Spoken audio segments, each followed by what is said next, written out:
বাংলাদেশে দ্বিতীয় কোনো বিচার বহির্ভূত হত্যাকাণ্ড চাই না। তৌহিদকে কে হত্যা করেছে? সে কেন জীবন দিয়েছে?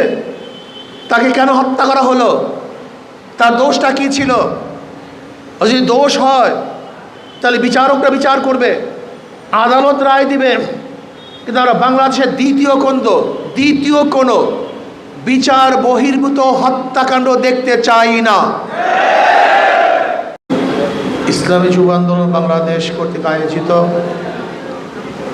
আজকে কর্মী সম্মেলনের সম্মানিত সভাপতি, আমাদের ইসলামী আন্দোলন বাংলাদেশ আমেরিকা শাখার প্রধান উপদেষ্টা, জামাইকা মুসলিম সেন্টারের প্রতিষ্ঠাতা ও খতিব হযরত মাওলানা আবু জাফর বেগ সাহেব, কেন্দ্রীয় নেতৃবৃন্দ, সকল স্তরের যুবক ভাইয়ের আমার, ইসলামী যুব আন্দোলন, যুবকরা জাগ্রত হলে জাতি জাগ্রত হয়, যুবকরা ঘুমিয়ে পড়লে জাতিও ঘুমিয়ে পড়ে, যুবকরা আদর্শবান হলে জাতিও আদর্শবান হয়, যুবকরা চরিত্রবান হলে জাতীয় চরিত্রবান হয়, আর যুবকরা যদি মাদক আসক্ত হয় তাহলে জাতীয় মাদক আসক্ত পড়ে যায়। যুবকরা যদি ভালো হয় গোটা দুনিয়া ভালো হয়ে যায়। আমরা বারবার আন্দোলন করেছি, ব্রিটিশদের বিরুদ্ধে আন্দোলন করেছি, পাকিস্তান করার জন্য আন্দোলন করেছি, বাংলাদেশ দেশের জন্য আন্দোলন করেছি, আমরা স্বৈরাচার বিরুদ্ধে আন্দোলন করেছি, আমরা বৈষম্য বিরুদ্ধে আন্দোলন করেছি। আজকেও হাজারো শ্রমিকরা তাদের অধিকারের জন্য আন্দোলন করে, আজকে জেলেরা তাদের প্রাপ্তির জন্য আন্দোলন করে, আজকে যারা মুসি তারা আন্দোলন করে, আজকে পরিচ্ছন্ন কর্মীরাও তাদের অধিকারের জন্য আন্দোলন করে, আজকে মহিলার অধিকারের জন্য আন্দোলন করে, পুরুষরা আন্দোলন করে, মুসলমানরা আন্দোলন করে, হিন্দুরা আন্দোলন করে। শুধু অধিকার চাই, আন্দোলন হচ্ছে, কারো অধিকার প্রতিষ্ঠিত হচ্ছে না। কারণটা কি?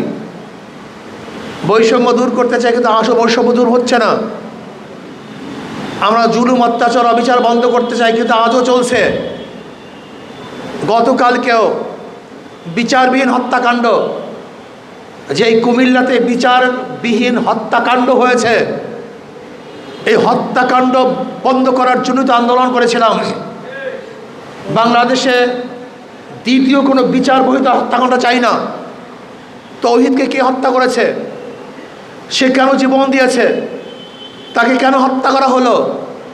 তার দোষটা কি ছিল? আর যদি দোষ হয় তাহলে বিচারকরা বিচার করবে, আদালত রায় দিবে। কিন্তু আমরা বাংলাদেশের দ্বিতীয় কোনো বিচার বহির্ভূত হত্যাকাণ্ড দেখতে চাই না।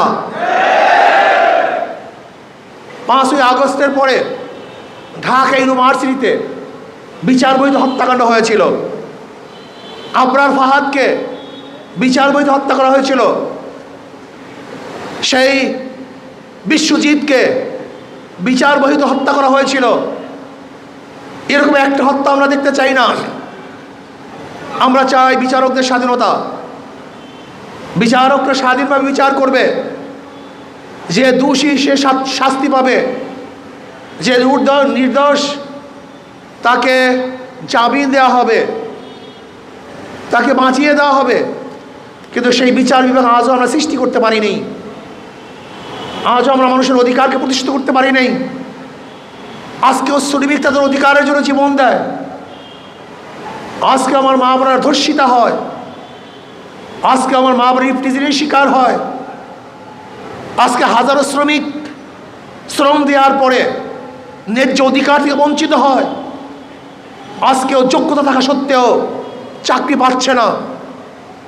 আজকে হাজারো যুবক বাংলাদেশের তারা চাকরিবিহীন, এই দেশের জন্য অভিশাপ হয়ে গেছে। কর্মবিহীন, এই দেশের জন্য বোঝা হয়ে গেছে, তার পরিবারের জন্য বোঝা হয়ে গেছে। আমরা চাই না আশরাফুল মাখলুকাত দেশের জন্য বোঝা হবে, বরং এমন কর্মসংস্থান করতে চাই যেখানে প্রত্যেকটা যুবকদের জন্য কর্মের জায়গা থাকবে, কর্মের স্থান থাকবে, তারা জীবিকা নির্বাহ করবে, তাদের পরিবার পরিজন নিয়ে সুখে স্বাচ্ছন্দ্যে জীবন কাটাবে। আমরা চাই বাংলাদেশের প্রত্যেকটা মানুষ নিরাপদ রাস্তায় হাঁটবে, যেখানে লুণ্ঠিত হবে না, যেখানে সে টেজিংয়ের শিকার হবে না, যেখানে সে খুন খারাপিতে পড়বে না। বাংলাদেশে কি অবস্থা জানেন আপনি? বর্তমানে ছিনতাই বেড়ে গেছে, চরমভাবে ছিনতাই বেড়ে গেছে, আজকে ডাকাতি বেড়ে গেছে, চুরি বেড়ে গেছে, আজকে মানুষের নিরাপত্তা কমে গেছে। এই বাংলাদেশ আমরা দেখতে চাই না। আমরা চাই বাংলাদেশের প্রত্যেকটা নাগরিক দরজা খোলা দিয়ে ঘুমাবে, তার জানমালের হেফাজত থাকবে। আমি চাই আমার প্রত্যেকটা মা বোন ইজ্জত আবরু নিয়ে রাস্তার থেকে ঘরে ফিরবে, ইফটিজিংয়ের শিকার হবে না, ধর্ষিত হবে না, তাকে কেউ আক্রমণ করবে না।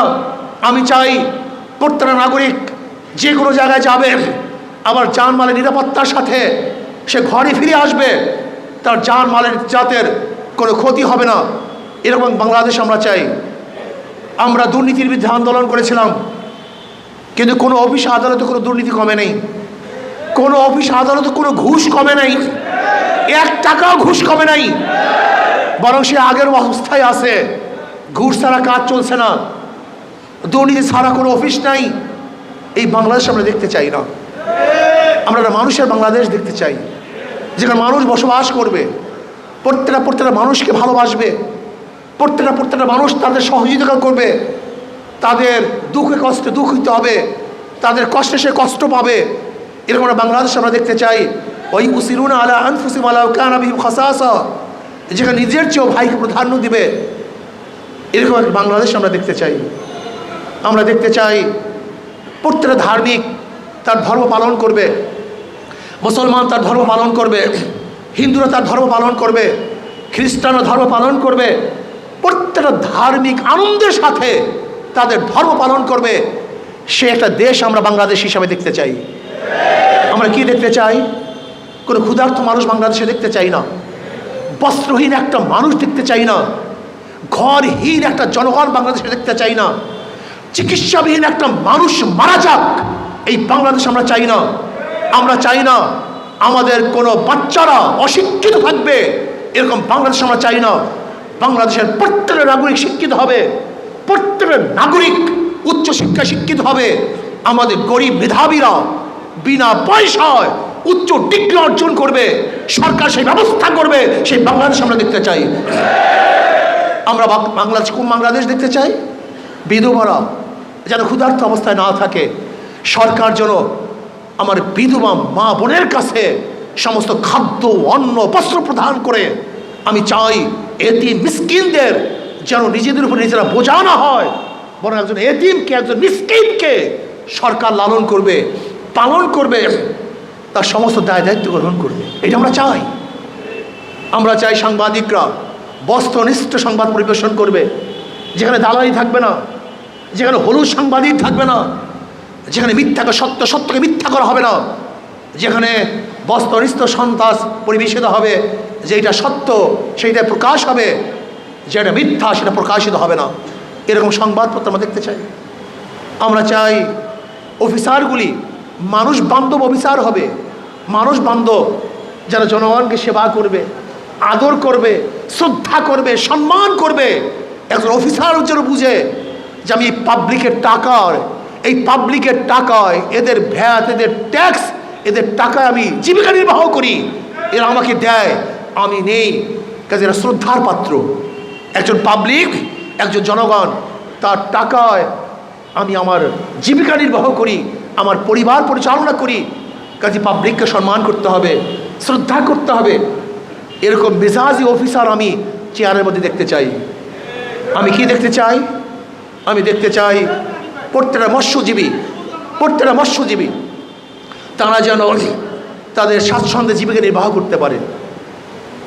একজন মেথর পরিচ্ছন্ন কর্মী, তার যেন ইজ্জত থাকে, সম্মান থাকে, সে আশরাফুল মাখলুকাত, তাকে শ্রদ্ধা করা হয়। সম্মান করা হয়, তার কাজের দিকে তাকিয়ে তাকে যদি ঘৃণা না করা হয়। আজকে পরিচ্ছন্ন কর্মীরা যদি আমাদের শহরকে পরিচ্ছন্ন না করেন, যত বড় লোক হোক না কেন, আপনি রাস্তায় নামতে পারবেন না। তার গুরুত্ব কোনো অফিসারের চেয়ে কম না, অনেক বেশি। একজন কৃষক, সে যদি কৃষিকাজ না করে আপনি কি খাবেন? তার কৃষি কাজকে ঘৃণা না করি, বরং আমি মনে করি সে যদি আজকে কৃষি না করতো আমি খাবার খেতে পারতাম না। কাজে সে আমার কাছে শ্রদ্ধেয়, সে আমার কাছে সম্মানিত। এই মেজাজ আমাদের থাকতে হবে। একজন জেলেকে ঘৃণা না করি, সে যদি কষ্ট করে শীতের মধ্যে, বন্যার মধ্যে নিজের জীবনের রিস্ক নিয়ে মাছ না ধরতো, তাহলে আমি সুস্বাদু মাছ খেতে পারতাম না। এই মেজাজ থাকা চাই। আজকে আমার হাজারো জেলারা তারা সেই সাগরের মধ্যে যায় আর ঘরে ফিরতে পারে না। এই রিস্ক নিয়ে যদি তারা মাছ না ধরতো, তাহলে আমাদের বাংলাদেশের অর্থনীতি চাঙ্গা হতো না। কাজে সেও আমার কাছে শ্রদ্ধার পাত্র। এই মেজাজ আমাদের থাকা চাই। কিন্তু আমাদের অবস্থাটা কি? আমাদের অবস্থা হলো আমাদের মধ্যে সাম্যতা নেই, মানবিক মর্যাদা নেই, সামাজিক ন্যায় বিচার নেই। আজকে যারা রেমিটেন্স যোদ্ধা, যারা প্রবাসী, যাদের টাকায় আমাদের দেশের অর্থনীতি চাঙ্গা হয়, সেই রেমিটেন্স যোদ্ধাদেরকে শ্রদ্ধা করা দরকার, সম্মান করা দরকার, ইজ্জত করা দরকার। তাদেরকে বাংলাদেশের উন্নয়নের পার্ট মনে করা দরকার। তারা একটা পার্ট। যদি তারা উন্নয়ন না করতো, তাহলে বাংলাদেশ উন্নয়ন হতো না। আমি মনে করি সরকারের উচিত প্রবাসী মন্ত্রণালয় খুলে বাংলাদেশের প্রত্যেক নাগরিককে গোটা দুনিয়ার মধ্যে কীভাবে ছড়িয়ে দেওয়া যায় সেই ব্যবস্থা গ্রহণ করা। বাংলাদেশ সরকার কী করে আমি জানি না। খাস করে বর্তমান অন্তর্বর্তী সরকারের প্রধান ইউনূস সাহেবকে আমি বলবো, যেহেতু আপনার আন্তর্জাতিক রিলেশন আপনার অনেক চাঙ্গা, অনেক শক্তিশালী, আপনার বাংলাদেশের জন্য একটা কাজ করুন, শুধু একটা কাজ। সেই কাজটা হলো এই, আপনি গোটা দুনিয়ার মধ্যে আমাদের বাংলাদেশের জনশক্তিকে কিভাবে সাপ্লাই দেওয়া যায়, গোটা দুনিয়ার মধ্যে আমাদের বাংলাদেশের জনশক্তিকে কিভাবে নেওয়া যায়, আপনি সেই একটা ব্যবস্থা করুন, অন্য কিছুর দরকার নেই। যদি একটা ব্যবস্থা শক্তিশালী করতে পারেন, কিয়ামত পর্যন্ত আপনার নাম সবাই মনে রাখবে। বাংলাদেশ চাঙ্গা হয়ে যাবে, যুবকরা বেকার থাকবে না, আমাদের অর্থনীতি অনেক বেশি চাঙ্গা হয়ে যাবে, শক্তিশালী হয়ে যাবে। কাজে বাংলাদেশের বেকার যুবকদেরকে, বাংলাদেশের বেকার মানুষদেরকে কিভাবে বিদেশে পাঠানো যায় এবং বিদেশে নিরাপত্তার সাথে পাঠানো যায়, হয়রানির শিকার না হয়। আমাদের দেশের সরকার আমাদের জন্য কিছুই করেনি। আমাদের হাজারো ঋষি, চামার, কুলি, মজদুর, কৃষকরা ধার করে, ঋণ করে, সুদে টাকা নিয়ে নিজের জমি বিক্রি করে বিদেশে যায়। বিদেশে গিয়ে আমাদের দেশের রেমিটেন্সকে চাঙ্গা করে, আর আমরা তাদের সাথে দুর্ব্যবহার করি।